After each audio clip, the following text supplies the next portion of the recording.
You gotta be cruel to be kind, in the right measure. Cruel to be kind, it's a very good sign. Cruel to be kind means that I love you, baby. You gotta be cruel, you gotta be cruel to be kind.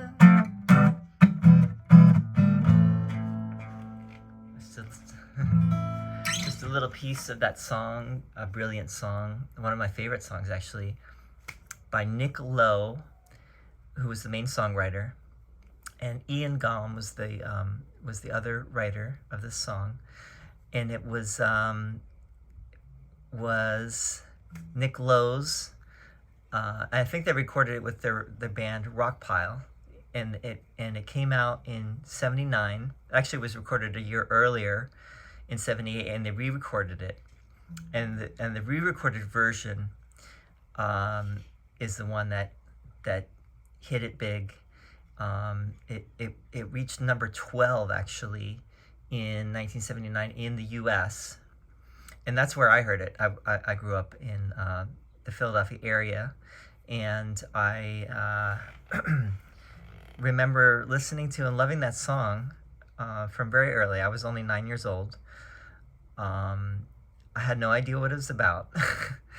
And it's kind of what I want to talk about here, because this little thing that I've been doing is called the Gospel of Rock, or Rock's Gospel, and I'm really talking about the spiritual significance of rock music, and really getting more into the lyrics of the songs.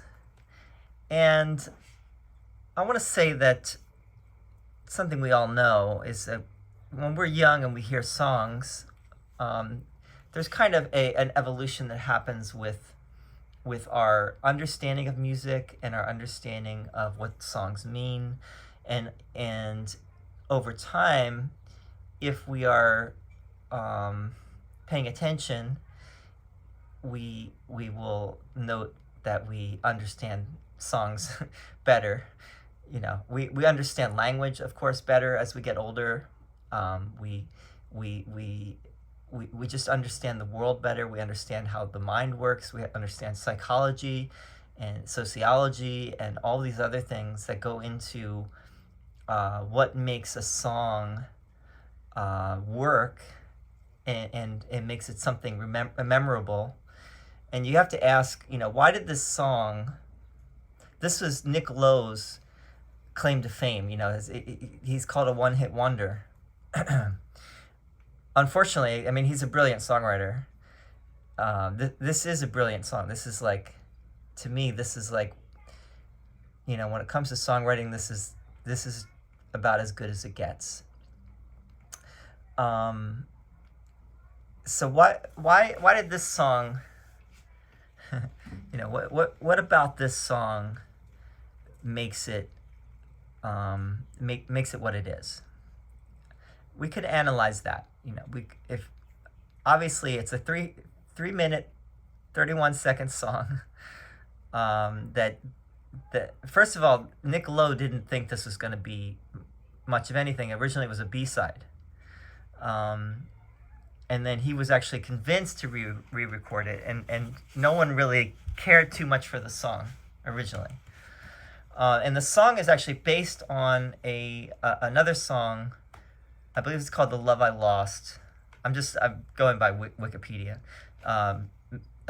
Melvin and the Blue Notes, or something like that. I don't even know the band. I listened to the song, and I could hear some resemblance for sure. Apparently, Nick Lowe plays the song closer to that song now when he does it live. But the song that most of us know is that original song from '79. So here's why I think the song is so great. First of all, what do you remember about the song? It's got such a great energy to it. From the moment it starts, it propels forward. It's got a very catchy chorus. Um,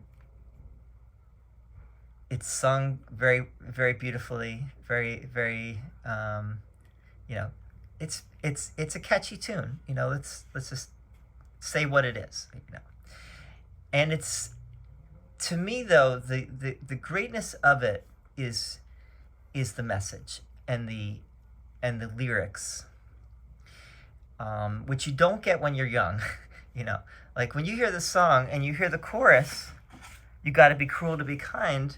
You think the song is saying you have to be cruel to be kind. You know, in fact, most people that aren't really listening would think that's what it's saying, because who listens to the words? You know, who listens to the verses? Most everyone gets taken in by the chorus, catchy chorus, and that's all you need, right? You don't need all the other fluff, which would be the verses. But if you listen to the verses, obviously the verses of this song subvert the chorus. The chorus is saying one thing, but the verses are saying the opposite. You know, he's saying, it's like the narrator of the song is saying, talking to his partner or someone in his life. You know, could be girlfriend, could be, for all we know, could be anyone. You know, and saying, you say, you know, you put me down, you knock me down again and again. You're not nice. You breaking my heart. Oh, I don't need another heartache. You're treating me like shit, basically. And you say, and I ask you why, and you say because you have to be cruel to be kind. And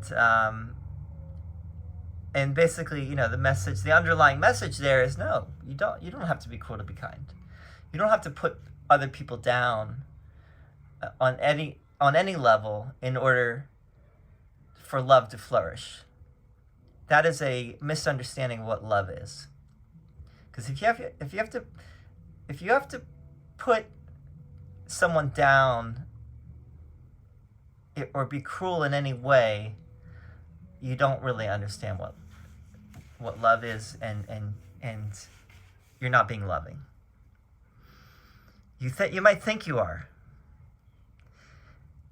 Now, this is not a judgment, though, of that, because obviously, if cruelty in any way is not going to work. So, you know, in a way,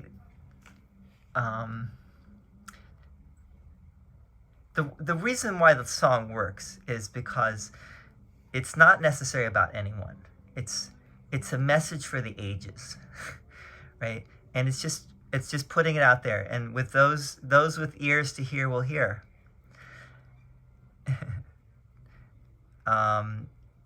You know, I call this the gospel of rock. It is, I think, a gospel message, which is cruelty is not part of God.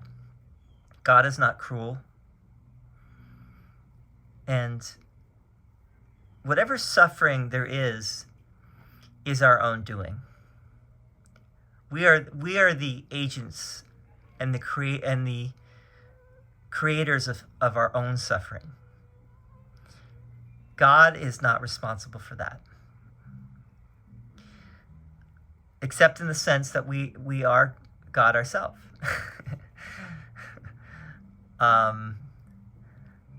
In that sense, we are. You know, everyone's responsible and no one's responsible. And you know, the basic point would be, if you understand love as unconditional, meaning love just is, it does not require anything except to be in the love. If you want to be in the love, you will have the love. But if you want to stay outside of the love, that is your choice. But don't project onto the love this cruelty thing, because that's not part of love. And any time that you choose cruelty and judgment over peace and love, you are making a mistake, and that's what this song, I feel, is helping to correct. And even if you don't understand the lyrics of the song is so cool. The sound of it and the feel of it is so uplifting, and it speaks with such authority and force that you get it on some level, right? I think that's really it. Is that even if you don't get, even if you're not a deep thinker and you think about the lyrics, you're still, if you like the song, you're going to get it. And it's actually, you may not get it right away, but you get it eventually.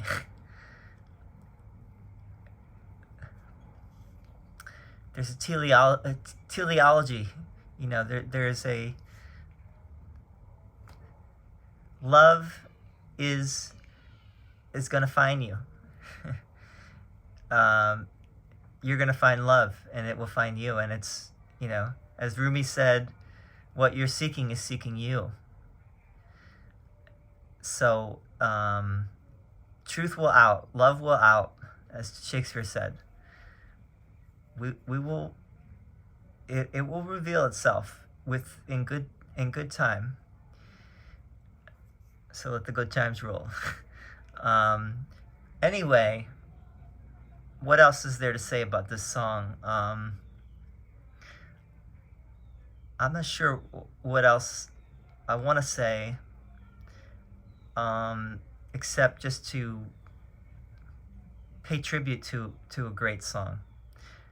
That I think this song could have been number one. Doesn't matter, but it's just, it's getting close to me to like a perfect song. And that's really all I want to say. And thanks to Nick Lowe and Ian Gom and for doing it. They did it. I don't know how they did it, but they came up with just, it's like perfection. Thank you for listening. If you like this video, please subscribe to this channel and leave comments, feedback. Tell me what songs you want me to talk about, and I will continue. And I also actually did a video with me playing this song. So if you want to, and that's under the section of cover versions. I do some versions of cover versions of different songs. So, all right. Thanks. See you very soon.